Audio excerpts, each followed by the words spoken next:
class. Today we're going to be talking about complex numbers.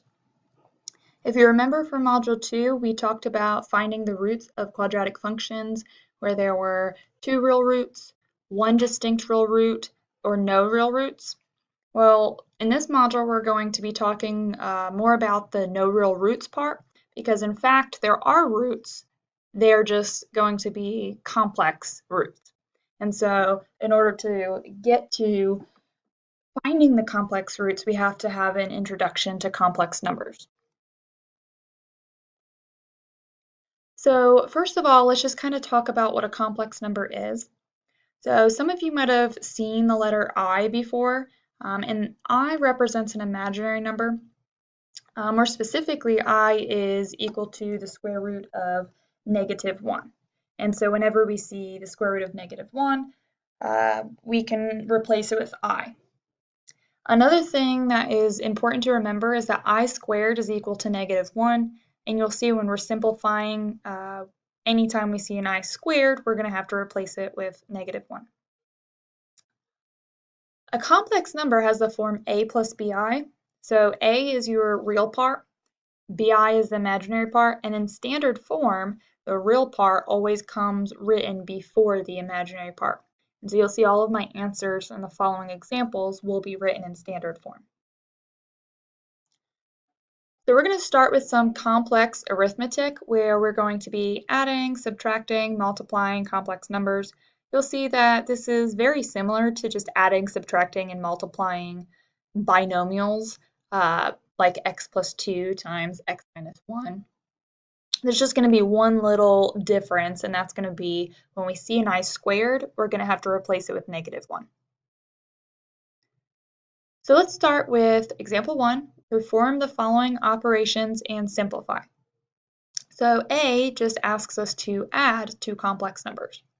So when we add complex numbers, it's just like we're adding anything else, where we're going to combine like terms, and we consider the real parts like with each other and the imaginary parts like with each other.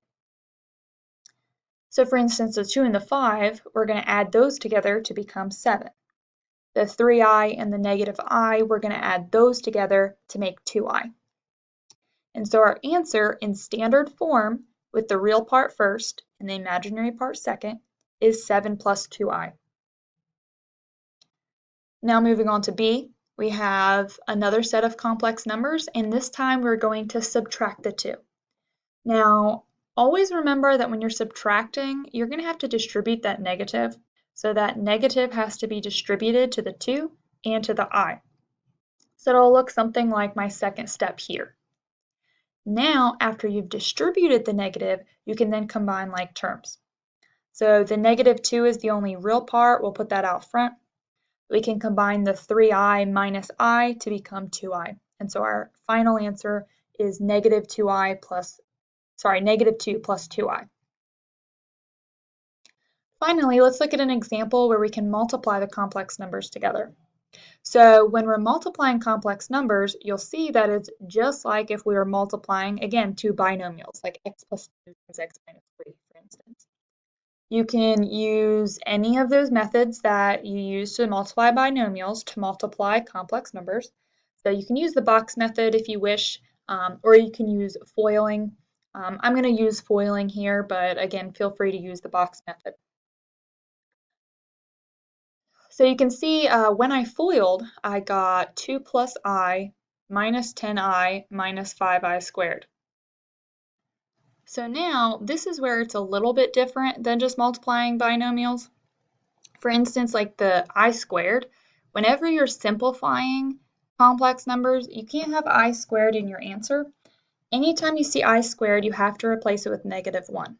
So I'm going to just, as soon as I see I squared, replace it with -1 like I did in the next step. And then I can simplify just like normal. So -5 times -1 is going to give us a plus 5. Then I can combine the real parts, the 2 plus the 5, to give me 7, and the imaginary parts, the I and the -10i, to give me -9i, or 7 minus 9i as my answer. Here's a good time where maybe you could pause the video and try some of these. and see if you're getting the hang of it. And if you have any questions, feel free to email me or send me your work, and I would be happy to check it for you. So now let's move on to simplifying negative numbers under radicals. The first thing I'm going to tell you, or the most important thing, is to always pull out the i's first. So you'll see in the examples following that I'm going to do just that every single time. So example 2, compute and simplify the following. So for this one, we just have the square root of negative 18, and we want to simplify it. So the first thing I'm going to do is I am going to separate that into the square root of negative 1 times the square root of 18 like I did in this first step. Because the definition of the square root of negative 1 is that it's the same as I. So we're going to take out the square root of negative 1 and just replace it as I like I did in the second step. Okay, so that's always my first step, to just go ahead and take out that I. Then we're just going to simplify the square root of 18 just like we did in the previous module. So we can break up the square root of 18 as the square root of 9 times the square root of 2. Again, remember, we want to try to find a factor that's a perfect square. Since 9 is a perfect square, that works perfectly because the square root of 9 is 3. Notice I wrote it as 3 times I times the square root of 2. That's just my preference. I think I looks better in front of the square root than it does behind. You usually never see I all the way in front, like in front of the coefficient, if there's a coefficient up there. So I usually either have it, if I don't have the 3 there, it would just be I squared of 2. But since I have the 3, I'm going to have 3I squared. So I always put that I right in front of the square root. Again, you might see the I at the end of the square root. I don't prefer that because sometimes it's hard to tell if you wanted it underneath the square root or not. So to make sure it's not confusing, I think it's easier just to always put your I directly in front of the square root. Now let's compute and simplify the square root of negative 8 times the square root of negative 6. So this is where it's really important, again, to make sure you're pulling out these i's before you start multiplying, because if you don't pull out the i's and you multiply them, you will get the square root of 48. Square root of 48 is a real number, and that's actually going to be different than what this number is. So we need to make sure to pull out those i's before we just go ahead and multiply. And what I mean by that is in the first step, I'm going to split the square root of negative 8 into the square root of negative 1 times the square root of 8. And I'm going to split the square root of negative 6 into the square root of negative 1 times the square root of 6. I'm then going to take my square root of negative 1's out and replace it with I, like I did in the second step. Well, it doesn't matter what order we multiply it in, so I can actually take the two i's and multiply them together to become 8i squared. And I can multiply the square root of 8 times the square root of 6 to become the square root of 48. So now I have I squared times square root of 48. Well, as soon as I see the I squared, I'm going to go ahead and take that out, replace it with a negative 1. I'm then going to simplify the square root of 48 by breaking it up into the square root of 16 times the square root of 3. And that just simplifies to negative 4 square roots of 3. So that would be our answer here. We'll compute and simplify this one. Again, I always suggest pulling out the I, so that's what I'm going to do here. So if I separate the square root of negative 12 into the square root of negative 1 times the square root of 12, and separate the square root of negative 9 into the square root of negative 1 times the square root of 9, I can then take both of the square root of negative 1's out and replace it with an I, as you'll see in the second step. Well, square root of 9 is just 3, so I went ahead and simplified that to just be 3i plus 2 inside that parentheses. Okay. Now here's where you could do multiple things. I could distribute I times square root of 12 to both the 3i and the 2 if I want to right now.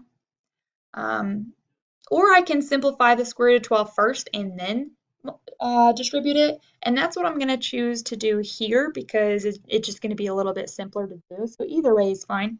But I went ahead and just simplified the square root of 12 as square root of 4 times the square root of 3. And then that becomes 2 square roots of 3. But since I have that I in front, we have 2I square roots of 3.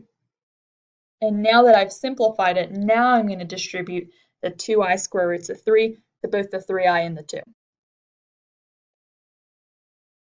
So when I do that, I have 6I squared times the square root of 3 plus 4I times the square root of 3. Again, I see that I squared, so immediately I'm going to pull out the I squared, replace it with -1. And then that just becomes 6 times -1. So my final answer in standard form, with the real part first and the imaginary part second, is -6 times the square root of 3 plus 4I times the square root of 3. Again, here's a good time to go ahead and pause the video to try some of these as well. And again, please let me know if you have any questions on this. We also have something called a complex conjugate. So if we've got a plus bi, the complex conjugate is a minus bi. Similarly, if you have a minus bi, the complex conjugate is a plus bi. So all you're doing is changing the sign of the imaginary part. So just keep that in mind and you'll be able to find the complex conjugate real easily. So we're actually going to multiply each complex number by their complex conjugates. So first, 4 minus 5i, its complex conjugate. All we have to do is change the sign of the imaginary part. So that becomes 4 plus 5i.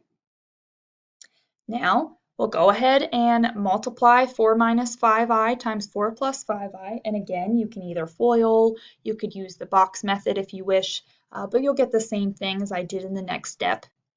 And notice I immediately replaced that I squared with -1 and I simplified it. And interestingly enough, we get just 41. So whenever you multiply a complex number by its complex conjugate, you're always going to get a real number as your end result, which is pretty interesting.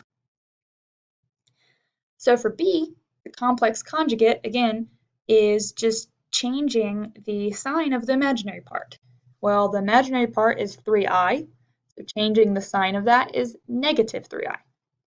So we can multiply those together, and -9i squared, replace the I squared with -1, and you just got 9 as your answer.